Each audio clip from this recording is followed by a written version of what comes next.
The Rock and Roll Torch Pass by David Russo. This story is a fictionalized account of somewhat true events. Some names, events, and timelines have been changed for narrative purposes. Chapter 1, Fading Echoes.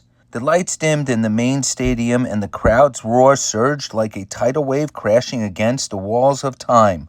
The noise, the pulse, the energy, it was all still there. But for Jackson Steele, standing in the wings with his worn guitar slung over his shoulder, it felt distant, like an echo of a younger man's life. "Showtime, boss," murmured Denny, Ironhow Charge's longtime stage manager. His voice was gruff, but his eyes carried something gentler. Concern, maybe. Jackson nodded, rolling his shoulders once. His fingers instinctively flexed against the fretboard as he walked toward the stage. His knees ached, his back groaned, and yet when the spotlight hit and the opening riff of Smoke in the Furnace wailed across the stadium, something kicked in. The muscle memory, the fire. The crowd went ballistic. "You know why we're here?" Jackson roared into the mic. "Let's make this one count." They always did, even now, pushing 68. He could still tear up a stage like the best of them. But somewhere in the second verse, while his fingers moved flawlessly through a solo he'd played 1,000 times, his mind wandered. Would this be the last time? Backstage later that night, the mood was jubilant. Beer cracked, laughter bounced off concrete walls, and the scent of sweat, leather, and adrenaline hung in the air. Jackson sat on a battered leather couch, unlacing his boots, when a young journalist knelt in front of him with a recorder. "Mind if I ask you something, Mr. Steele?" she asked, eyes glowing with admiration and nerves. He gave a tired grin. "You just did." She chuckled. "Right, sorry. I mean, seriously, just one. Fans are buzzing. There's talk this might be your last tour. Is it true? Are you hanging it up?" Jackson leaned back, looking up at the ceiling for a long beat.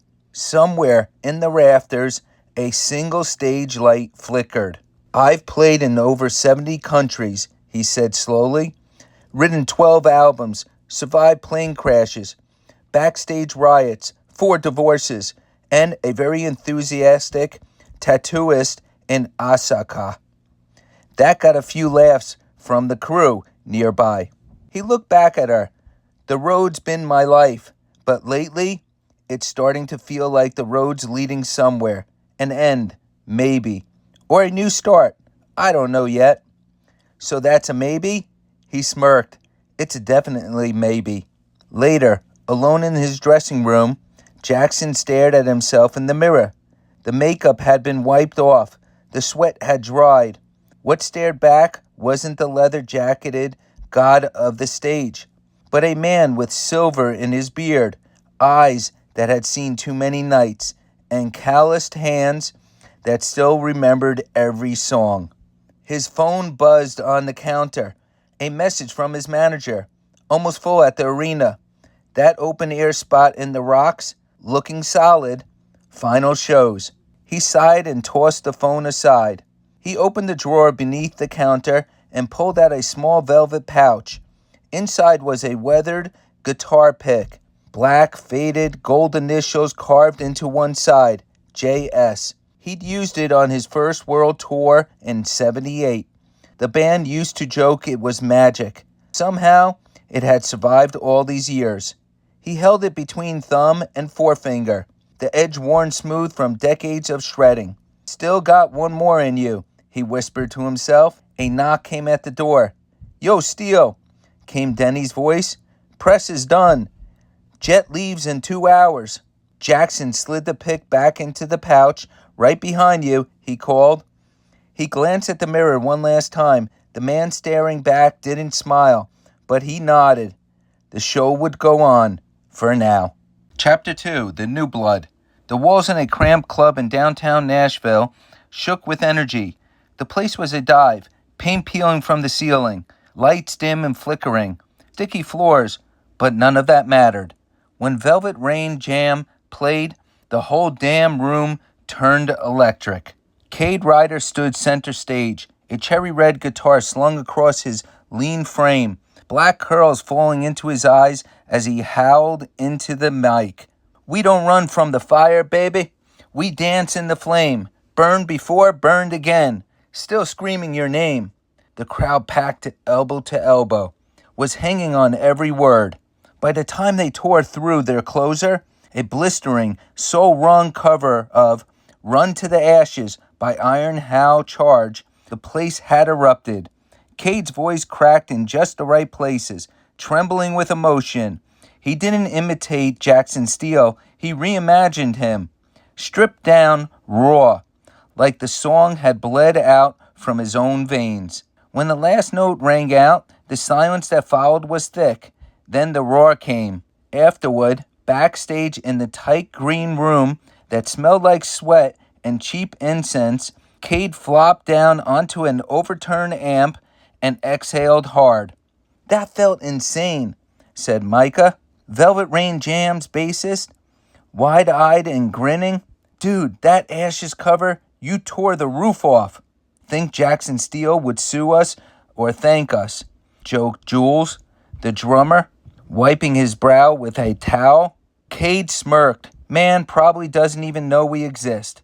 Just then, Lexi, their manager and part-time bartender, burst through the door, phone in hand. You're wrong, she said, breathlessly. He knows. Kade blinked. What? Lexi turned the phone around. On the screen, a post from @RealJacksonSteele. Heard a cover of Run to the Ashes by a kid named Kade Ryder. Gave me chills. Rock still lives. The room froze. No freaking way, Jules whispered. Lexi scrolled down. And that's not all. The video's blowing up. Over 2 million views in 12 hours. You're trending everywhere. Even a major music outlet just messaged me. Kade stood slowly, as if afraid moving too fast might break the moment. He took the phone and reread it, jaws slack. Jackson Steele knows my name, he murmured. Not just knows it, Lexi said, her eyes gleaming. He respects it. Later that night, the band crashed at Kade's apartment, really more of a second-floor studio above a pizza shop.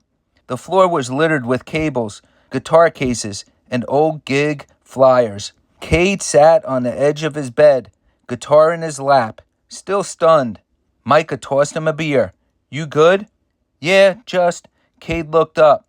Jackson was the reason I picked up a guitar. I used to sit in my garage with that bootleg live DVD from Tokyo '89, watching him rip solos like he was summoning thunder.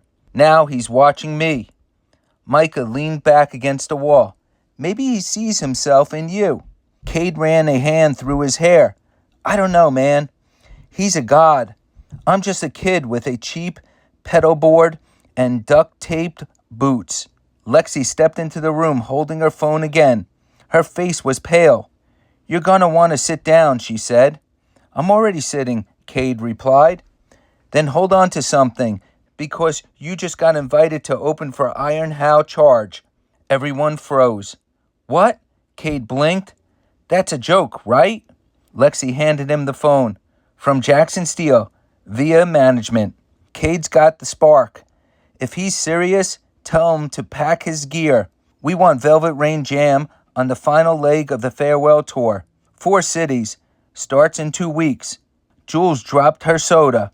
Micah let out a noise that sounded like a bark. Kade just sat there, staring at the screen. It's real, Lexi said softly. Jackson Steele is inviting you on the ride of a lifetime. Kade stood up. We're going. Hell yes, we're going, Jules yelled. Micah threw his arms around Kade. Dude, this is it. This is our shot. Kade stepped onto the fire escape and looked out at the city skyline. Neon lights flickering in the humid night. Cars humming below. Somewhere out there, Jackson Steele had played his last note of the night. And now, somehow, their paths were about to cross. Kade clutched his guitar tighter and whispered under his breath, Don't screw this up. Chapter 3, An Unexpected Invitation. 2 weeks later, Kade Ryder stood in the middle of the stadium with his guitar case slung over one shoulder and a duffel bag on the other. The rest of Velvet Rain Jam trailed behind him, eyes wide as they took in the sea of travelers and blinking flight screens. "I still feel like this is a prank," Micah muttered, hugging his bass case like a security blanket. "If it is," said Jules, "it's the most elaborate catfish scheme I've ever seen." Kade didn't say anything. He was too busy checking the email again, just to make sure it was real. The subject line still made his heart stop. Iron How Charge Tour, confirmed slots and stage times. He closed his phone and looked at Lexi, who stood beside him with a clipboard and her trademark "don't screw this up" expression. "You okay?" she asked. Kade took a deep breath. "Yeah, just nerves, I guess." Lexi raised an eyebrow. "You're about to open for Jackson Steele. Nerves is putting it lightly." "I mean, what if we get out there and they hate us? What if we bomb?" Kade asked, rubbing the back of his neck. "We're going from 200 people in sweaty clubs to arenas. What if I forget the lyrics? What if I trip over a cable and die in front of 20,000 people?" "Then you'll be a viral legend," Jules offered cheerfully. Lexi stepped in, her voice calm but firm. "You're here because you're good, Kade. Damn good. Jackson Steele doesn't waste his time on hype. He saw something in you. Don't talk yourself out of that before you've even plugged in your amp." Kade nodded, exhaling slowly. "Okay, let's do this." The first show was in San Diego, and the arena was already buzzing with activity by the time they arrived for the sound check. Massive road cases rolled past. Stage hands shouted over each other, and the smell of sawdust, metal, and adrenaline filled the air. Velvet Rain Jam stood in the wings, staring at the sheer size of the empty stadium. "It's like a damn spaceship," Micah whispered. Jackson Steele's crew moved with military precision, and there, in the center of it all, stood the man himself. Jackson Steele looked exactly like he did in the magazines, except more real, more weathered. His silver hair was pulled back in a low ponytail, and a leather jacket hugged his broad shoulders despite the heat. He stood near his trademark flame, painted amp, tuning his guitar like it was an old friend. Kade swallowed hard. As if sensing him, Jackson turned and met his gaze. Then, without a smile or a word, he nodded once. Kade hesitated, then nodded back. "Holy crap," Jules whispered. "He knows you." Lexi stepped in. "Okay, you've got 20 minutes to check levels. Let's not pass out just yet." That night, the lights dimmed across the arena. The crowd, still trickling in, started buzzing as the Velvet Rain Jam took the stage. Kade stepped up to the mic, heart pounding in his throat. Hey," he said, voice cracking slightly. "We're Velvet Rain Jam. Thanks for getting here early." Micah counted them in. The first song ripped to life. And just like that, nerves vanished. Kade lost himself in the music, the adrenaline, the rhythm, the crowd, even though only half full, responded, cheering. Some even sang along. When they hit Broken Howl, one of their originals, a pocket of fans near the front lit up phones and waved them. By the final song, Run to the Ashes, of course, Kade felt like he was flying. As the lights faded and they walked off stage, drenched in sweat and disbelief, they passed by Jackson Steele, waiting at the edge of the wings. Jackson didn't say anything at first. He just looked at Kade for a long moment, then finally spoke. "You hit a few notes sharp in the second verse." Kade blinked. "Yeah, I know. Nerves, I guess." But Jackson interrupted. "You fixed it fast. That matters more." He stepped closer, meeting Kade's eyes. "You've got the spark, but the spark's just the beginning, kid. Now you learn how to make it burn long enough to matter." Kade could barely breathe. "Thank you, sir. Jackson." The older rocker cracked a rare, tired smile. "Get some rest. Big crowd tomorrow." As he turned to leave, Kade blurted out, "Wait, why us? Why me?" Jackson paused mid-step. "You reminded me of someone," he said, not turning around. "Me before the industry sank its claws in. Before I started playing to survive instead of just to play." And with that, he disappeared into the backstage tunnel. That night, Kade sat alone in the green room, scrolling through his phone. Comments, likes, articles. One stuck out. Velvet Rain Jam, open for Iron How Charge tonight. Kade Ryder might just be the next face of rock. You heard it here first. He smiled, then looked down at the old pick hanging on a leather cord around his neck. Lexi had found it at a pawn shop in Memphis last year and gave it to him for luck. He closed his eyes, guitar in his lap, fingers drifting across the strings. For the first time, the dream felt real. Chapter 4, Clash of Fire. The third night of the tour was in Chicago, and the air backstage felt heavier than usual, thick with tension, sweat, and barely concealed ego. Kade stood in the narrow hallway outside the dressing rooms, pacing. The show had gone well, maybe too well. A few fans near the front had chanted his name. He saw Jackson glance over during sound check when that happened. Barely a twitch in the eye, but it was there. Now, as the stagehands passed carrying coiled cables and empty water bottles, Kade clenched and unclenched his fists. "He's avoiding me," he muttered. "Who, Jackson?" said Lexi, leaning against a wall with a water in hand. "You're not the center of the universe, Ryder. He's probably just tired." "Right. Or maybe he's pissed people are actually paying attention to us." Lexi sighed. "Look, he invited you to this tour. Don't forget that." Kade didn't answer. He was still too amped from the adrenaline rush of their set, and too irritated by the way Jackson had barely acknowledged them after. Meanwhile, inside the Iron How Charged dressing room, Jackson Steele rubbed his temples with one hand, sipping a lukewarm coffee with the other. His longtime drummer, Frankie, leaned on the arm of the chair. "You see the kid tonight?" Frankie asked. Jackson didn't look up. Hard to miss. Crowd was louder for him than us at one point. "Which is exactly what you wanted," Frankie reminded him. "New blood, fresh energy. You said it yourself. This tour needed fire." Jackson looked at his reflection in the mirror. Silver hair, worn lines around his eyes, the faint fatigue of years that even stadium lights couldn't hide. "I wanted fire," he muttered. "Not a damn wildfire." Later that night, Kade found himself walking past the Iron How Charged gear cases on his way back to the bus when he heard guitar strings being plucked from inside the stage area. Curious, he followed the sound. There, under dim red lights, Jackson sat alone on a stool, guitar in hand, running scales so fluidly it was like watching water flow. Kade leaned against the edge of the stage. Didn't think legends practiced. Jackson kept playing.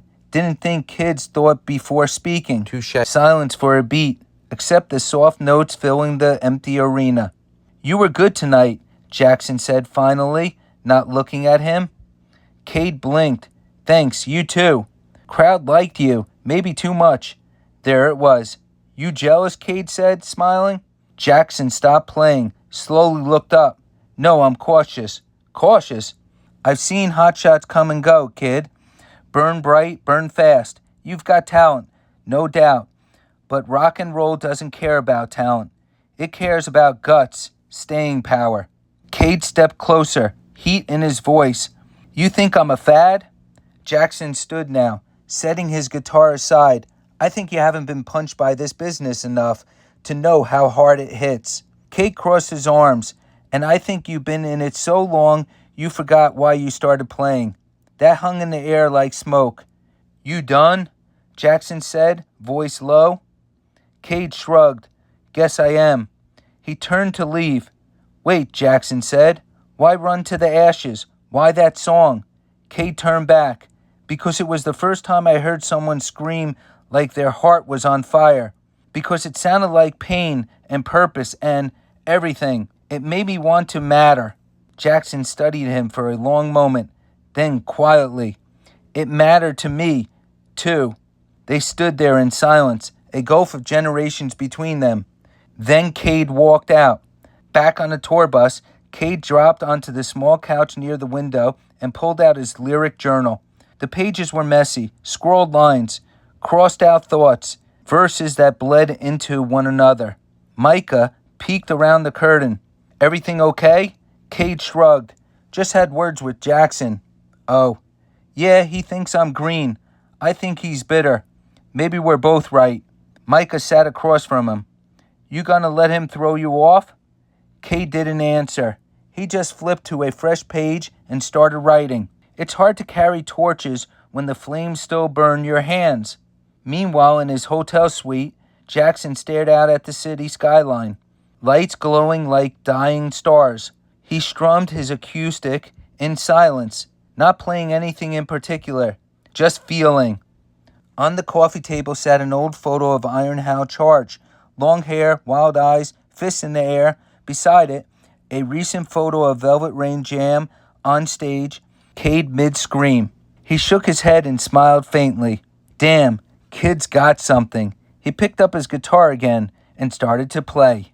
Chapter 5, Late Night Jam. The Iron Hal Charge tour buses rumbled down a desolate Arizona highway just past midnight, a blur of taillights streaking through the desert. Most of the crew was asleep or slumped in their bunks, exhausted from the show in Phoenix. The next stop, Las Vegas. Inside the second bus, the mood was quiet. Kade sat in the small back lounge, legs crossed, guitar resting against his chest. A single overhead light buzzed faintly above him. He strummed softly, working through a new melody. Something moody, slower than his usual style. Half blues, half lullaby. The kind of tune that doesn't shout, but aches. Ashes fall like midnight snow, still chased the afterglow. He stopped, scribbled a line in his notebook, then tried again. Every echo sounds like home, but it's a voice I'll never know. You wrote that? Kade jumped. Standing in the narrow doorway, barefoot and half-shadowed in the dim light, was Jackson Steele, holding a mug of black coffee. Kade sat up straighter. Yeah, just messing around." Jackson stepped inside without asking, sat opposite him on the vinyl bench, and took a sip. "Sounds like you're not just messing around. That's a real melody." Kade shrugged, suddenly self-conscious. "I don't know. Still working it out." Jackson nodded, then without a word, reached for a battered guitar propped in the corner of the lounge. Its fretboard was worn smooth. The body had dings and scratches from decades on the road. "I don't usually jam on moving buses," Jackson said. "Screws up my tuning. But let's see what you've got." Kade blinked. "Wait, you want to?" "Play?" Jackson said simply. They sat in silence for a second, tuning instinctively by ear, listening to each other's notes. Then Kade started the opening chord again. Soft, slow. Jackson followed, subtly at first, adding harmony, a bend here, a grace note there. Then it built, like a conversation, back and forth. They traded licks. Kade pushed the progression upward. Jackson pulled it back down into something soulful. They danced between styles. Kade's fresh, urgent rhythm met Jackson's bluesy depth with surprising grace. Finally, Jackson slid it into an improvised solo that was pure fire, raw, restrained, aching. When he finished, the final note rang into silence. Just a hum of tires on pavement remained. "Damn," Kade whispered. Jackson leaned back, setting his guitar on the couch beside him. "You've got good instincts," he said. "You listen. You don't just try to dominate the space. That matters." Kade nodded, still buzzing. "That solo, that was insane. Like it hurt in a good way." Jackson cracked a tired smile. "That's the point. If it doesn't hurt a little, it ain't honest." Kade looked down at his hands.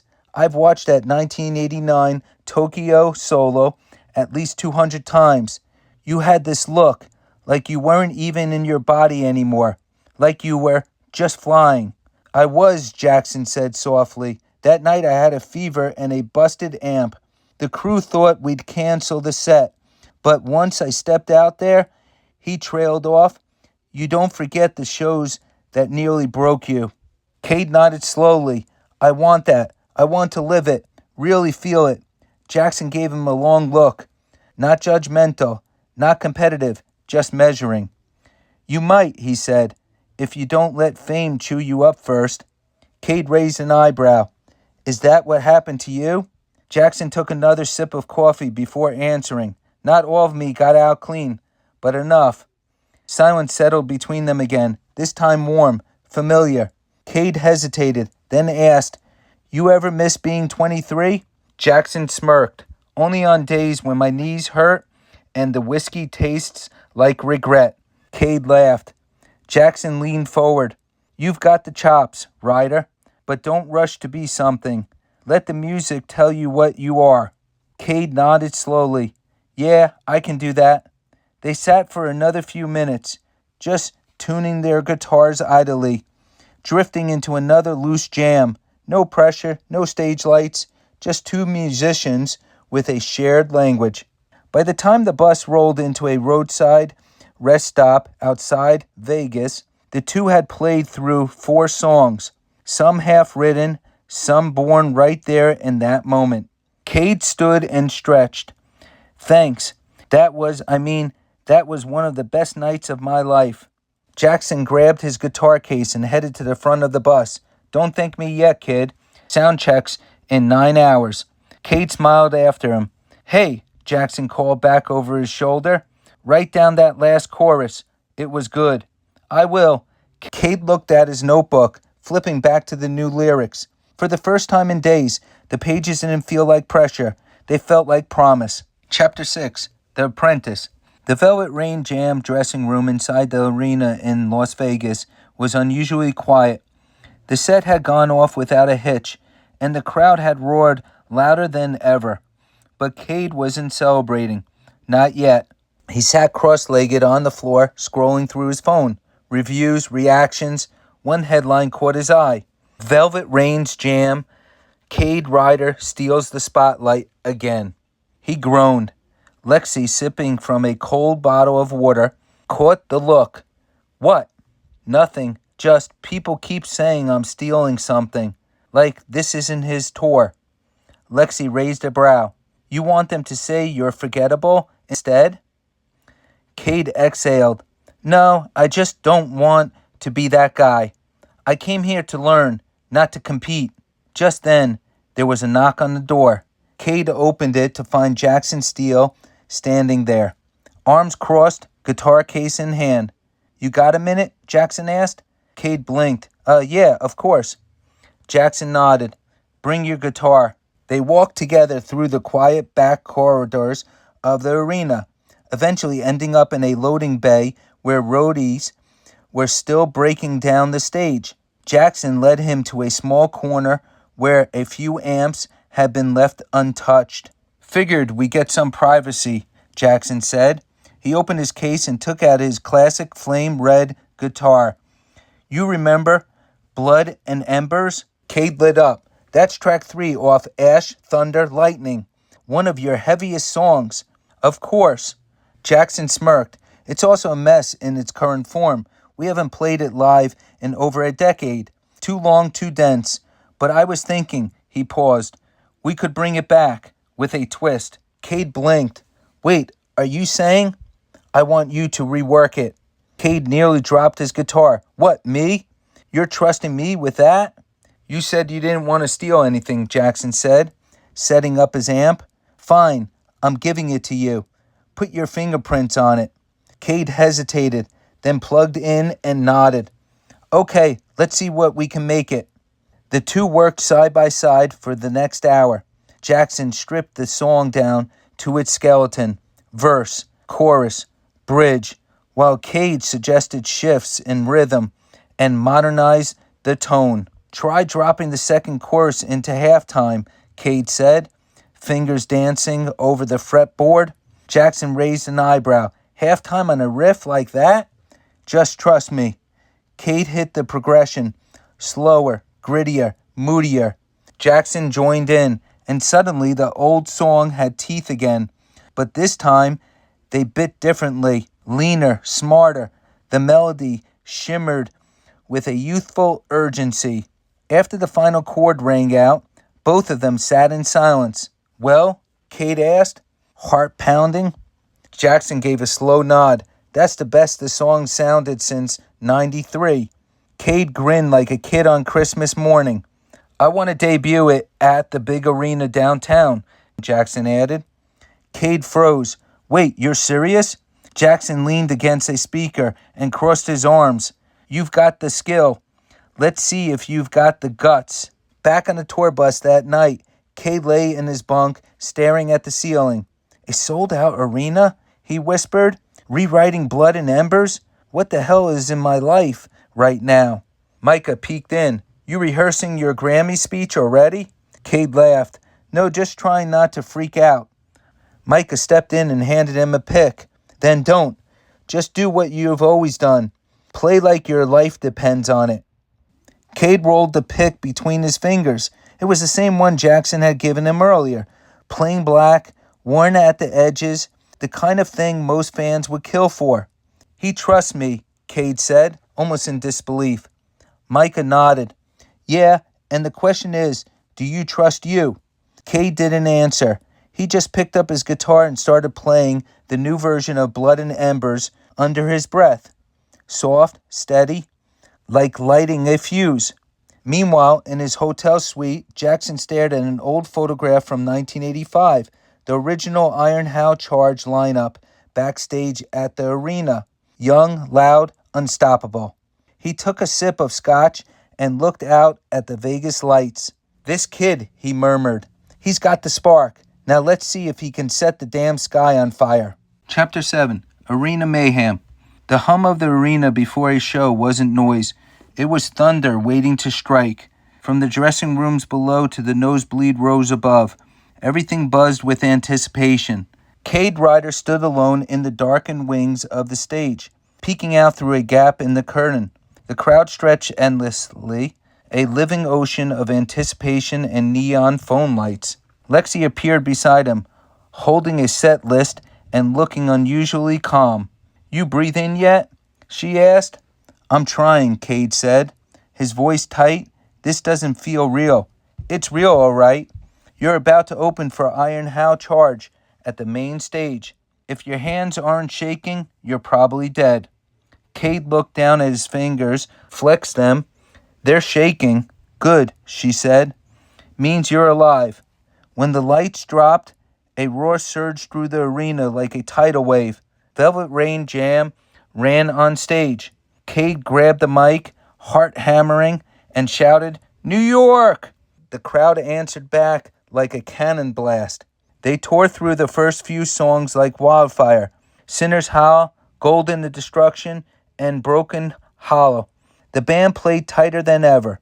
Cade was electric, moving with swagger, but not cocky, sharp, but soulful.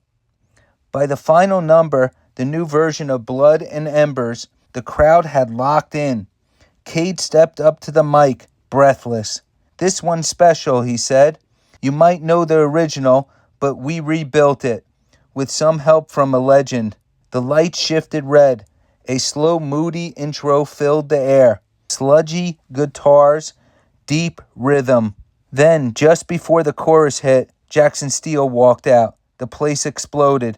Gasps, cheers, screams. Jackson, strapped in, plugged his guitar in without a word. He looked at Cade and nodded once. And then they unleashed it. The new arrangement hit harder than any fan could have expected. Slow burning verses giving way to massive choruses. Jackson's solos were blistering, carved out of pure emotion. Cade traded vocals with him like he was born to do it. At one point during the bridge, Jackson stepped back, letting Cade take the spotlight. Cade gritted his teeth and howled into the mic. "Set fire to the silence. Burn every lie they sold. From blood to ash to glory, we rise from the cold." By the final chorus, both men were on the edge of the stage, guitars slung low. pouring every ounce of themselves into the song. When the last chord rang out, they didn't need to say anything. The audience roared, a sound like tectonic plates shifting. Kade stood frozen, chest heaving, staring at Jackson. Jackson gave him a rare, genuine grin, then held out his hand. Kade took it, and they raised their arms together as the lights flashed and the crowd chanted. Iron How Charge, Velvet Rain Jam, past and future, together. Backstage afterward, chaos erupted. Reporters scrambled for statements. Fans screamed from behind barricades. Online, the footage was already spreading like wildfire. Kade Ryder and Jackson Steele melt arena. Blood and Embers reborn. Is Velvet Rain Jam the future of rock? Kade leaned against the corridor wall, trying to catch his breath. Lexi found him and handed him a bottle of water. You just made history, she said, grinning, and every blogger on earth is losing their minds. He shook his head. That was unreal. I've never felt anything like that. Then he looked up and saw Jackson coming toward him. Jackson looked tired. Sweat still clung to his jawline, but there was pride in his eyes. Kid, he said, you didn't just hold your own up there. You owned it. Kade couldn't help but smile. Thanks, I mean that. Jackson nodded. That arrangement, it worked. Your instincts were right. I couldn't have done it without you. Sure you could, Jackson said, but maybe not this soon. He paused, then reached into his back pocket and pulled something out, an old guitar pick. Black, cracked at the edges, faded gold initials in the center, JS. This pick's been with me since my first arena gig, Jackson said. Dropped it once in LA and climbed back into the crowd to find it. Lost it again in London and found it in the cuff of my boot. Kade stared wide-eyed. Jackson pressed it into his palm. It's yours now. Kade swallowed. I don't know what to say. Then don't say anything, Jackson said. Just keep it burning. Later that night, Kade sat alone on the back steps of the venue, guitar across his lap, the pick still clenched in his fingers. He played a quiet melody, something new, but born from everything he just felt. Micah stepped out and leaned against the rail. Hell of a show. Yeah, Kade said softly. Feels like everything changed tonight. It did. They both looked out over the city, and for once, Kade wasn't chasing a dream. He was living it. Chapter 8. Rumors and Headlines. It took less than 24 hours. By noon the next day, clips of Blood and Embers from last night's massive show had amassed millions of views. Music blogs were devouring every angle. And with that came the headlines. Music Blog Weekly. The past meets the future on one explosive stage. Indie Scene Report. The torch has been passed, but was it willingly? Culture Freak Digest. Move over, legends. The new sound has arrived. Fan around. At Girlson Fire 97. I love the vet, but damn, the rookie just outplayed him. It's time. Stage Fan Fun at Hal Nation 86. You all need to chill. There's only one king of that stage. Backstage in Cleveland, 2 nights later, Kade paced the dressing room. He tossed his phone onto the couch with a groan. I shouldn't have read the comments. Micah looked up from tuning his bass. Why? Were they bad? Kade shook his head. No, that's the problem. They're good. Too good. People are talking like I replaced Jackson. Lexi leaned against the wall, arms crossed. You didn't ask for the spotlight. You earned it. Yeah, but... Kade paused, running a hand through his hair. He's still him. I don't want people thinking I'm trying to knock down my hero. Lexi's voice softened. Maybe it's not about what they think. Maybe it's about what you do next. Before Kade could respond, a knock hit the door. It was Jackson. You got a minute? Jackson asked. Kade followed him down the hallway into one of the spare green rooms.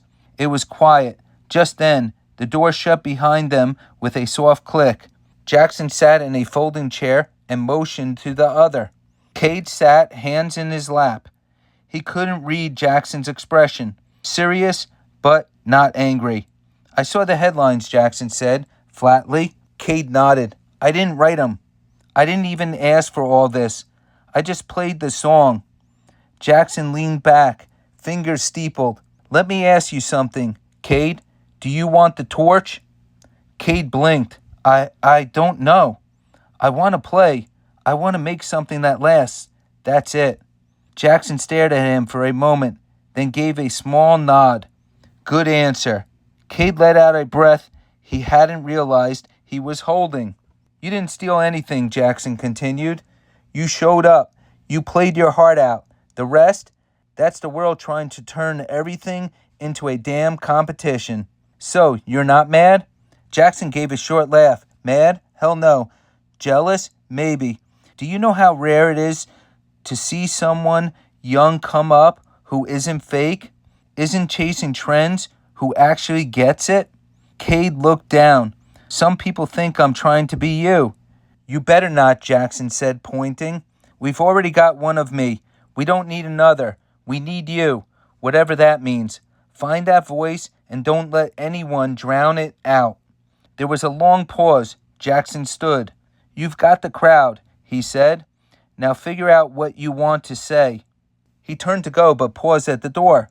By the way, that was the best version of Blood and Embers we've ever played. Kade smiled. Thanks. Jackson gave a thumbs up and disappeared down the hall. That night in the hotel, Kade couldn't sleep.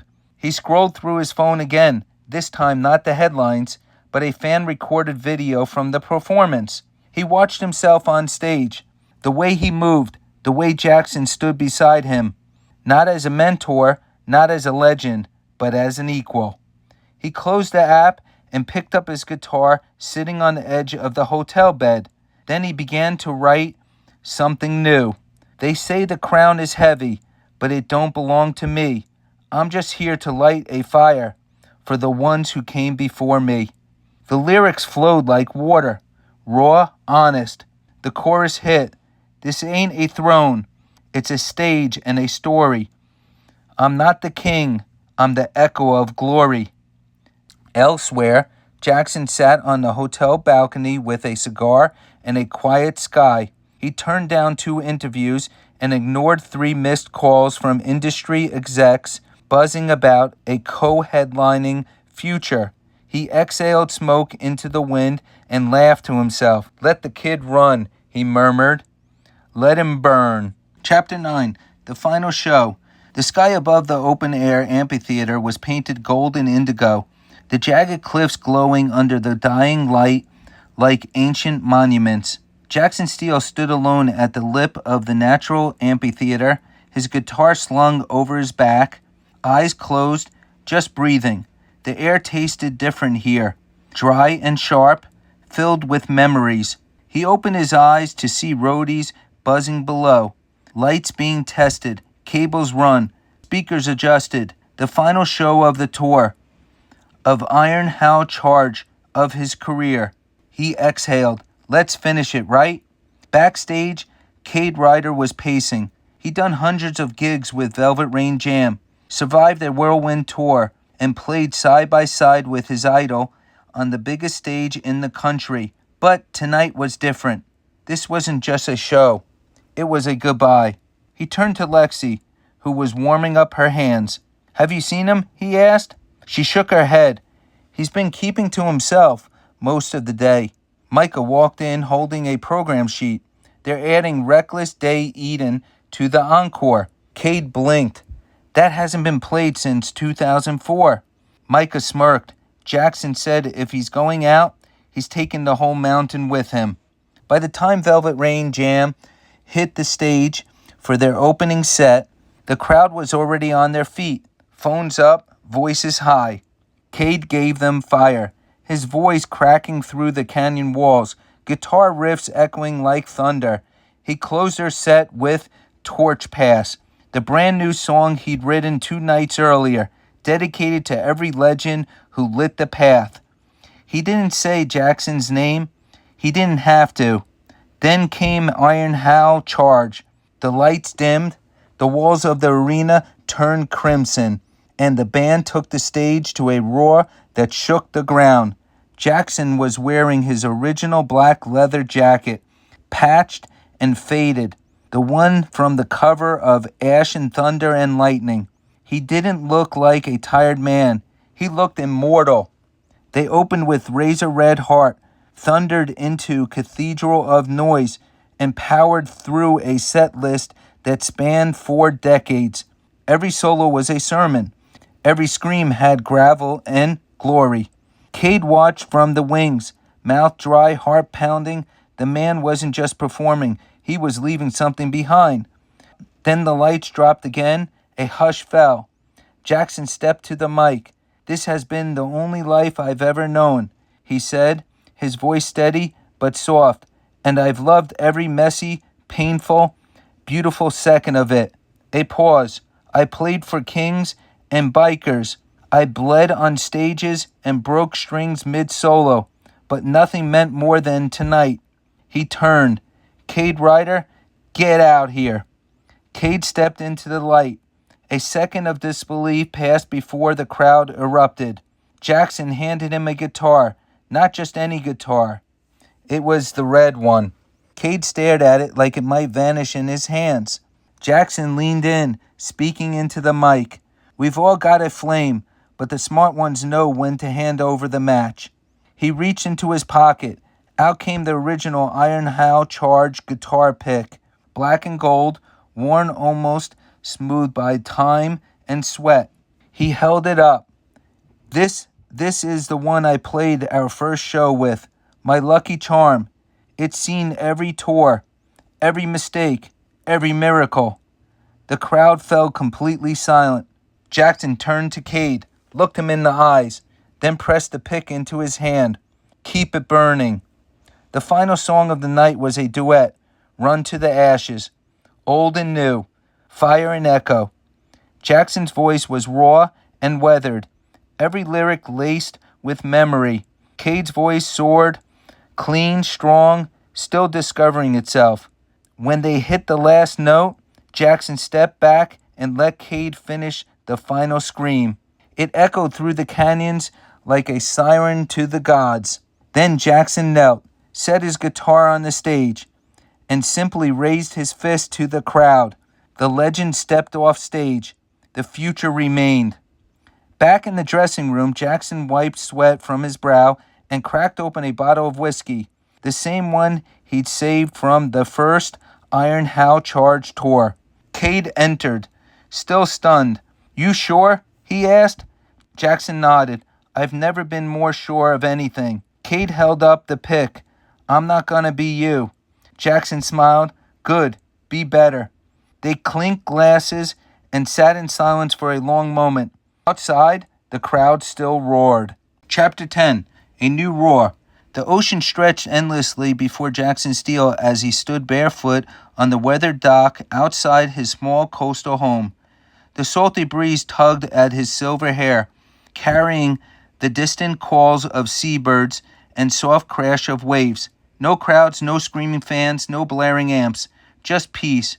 Backstage at a mid-sized venue in Nashville, Kade Ryder tuned his guitar before the start of his headline show with Velvet Rain Jam.